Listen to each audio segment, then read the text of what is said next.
तलाकशुदा हूँ, बेचारी नहीं। सोना सोना, बड़ी मामी का फ़ोन आया है, परसों तुम्हें लड़के वाले देखने आएंगे। अब फिर कोई बहाना बनाकर कहीं चली मत जाना। आंगन में स्कूटी धोती सोनालिका से उसकी माँ ने कहा।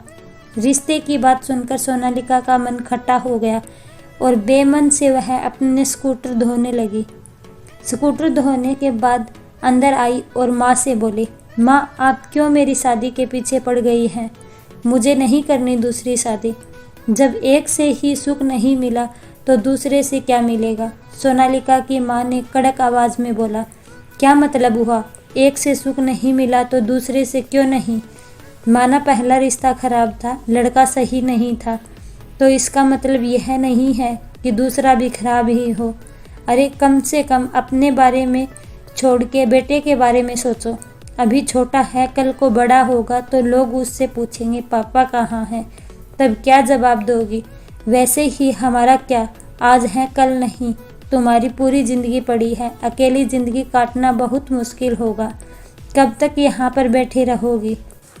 अभी भाई तक ठीक है, भाभी के आते ही मायके में रहना बहुत मुश्किल हो जाता है, माँ ने समझाते हुए सोनालिका से कहा। सोनालिका सिंगल मदर थी।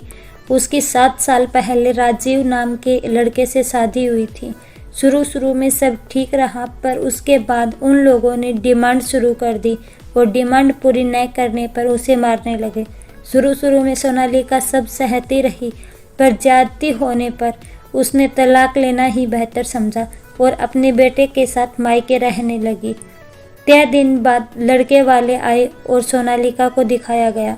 लड़का अच्छी कंपनी में कार्यरत था, लड़का विदुर था और उसके 2 साल की बेटी थी। लड़के वालों ने सोनालिका से काफ़ी प्रसन्न किए। लड़के की माँ ने कहा, दोनों लड़का लड़की आपस में बात कर ले, आखिर रहना उन्हें है, हमें कोई दहेज नहीं चाहिए। अनुज ने औपचारिक तौर पर पूछा, आपने अपने पहले पति को क्यों छोड़ा? सोनालिका ने अपनी सब आप बीती बताई। अनुज ने पूछा, आप स्कूल टीचर हैं, मैं समझ सकता हूँ, बिना पिता के बच्चे पालना आसान नहीं, पर मेरी एक शर्त है, मेरी बेटी को आप कुछ नहीं कहेंगी और आपका बेटा भी मेरे साथ नहीं रहेगा। इससे ज़्यादा कुछ उम्मीद मत कीजिए। बीच में ही बात काटते हुए सोनालिका ने कहा, मतलब ये कि मैं नहीं चाहता मेरी बेटी को उसकी माँ का प्यार बांटना पड़े, उसके बेटे को अपने पास नहीं रखेगा।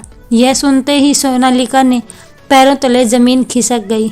सोनालिका ने 2 टूक शब्दों में कहा, आप शादी करना चाहते हैं या एहसान दिखा रही हैं? आपकी बेटी के प्रति तो मेरी काफ़ी जिम्मेदारियां बताई है, पर आपकी मेरे बेटे के लिए क्या जिम्मेदारी है?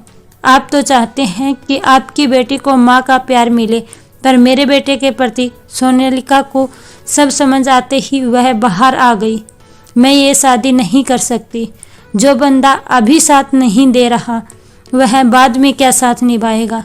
मेरा बच्चा जिसकी दुहाई देकर दूसरी शादी करने को कहा जा रहा है, मैंने 5 साल तक अपने बेटे को पाला है, उसको सिर्फ अपने स्वार्थ के लिए, अपनी शादी के लिए किसके सहारे छोड़ दूं? जिसको भी मुझसे शादी करनी है उसे मुझे और मेरे बच्चे के साथ ईमानदारी से रिश्ता निभाना होगा।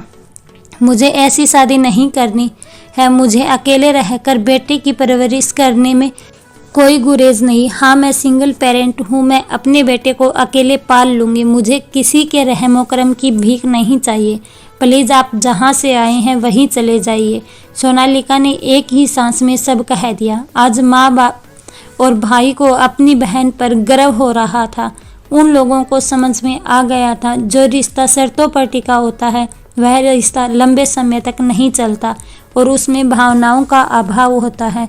आज हमारा समाज काफ़ी बदलाव हो रहा है, उसमें सिंगल पेरेंट की बढ़ोतरी हो रही है। पूर्व के दशकों में अकेली महिला को विचित्र नज़रों से देखा जाता था। कहा जाता था कि बिना पुरुष के महिला का जीवन अधूरा है। बचपन में एक औरत अपने पिता के साए में रहती, जवानी में अपने पति के और बुढ़ापे में अपने बच्चों के साए में रहती। आज सिंगल पेरेंट्स अपने बच्चे की परवरिश कर रहे हैं। एक औरत बिना पुरुष के भी अपने बच्चे को अच्छी शिक्षा दीक्षा दे सकती है। अगर आपको वीडियो पसंद आई हो तो लाइक, शेयर और कमेंट करना।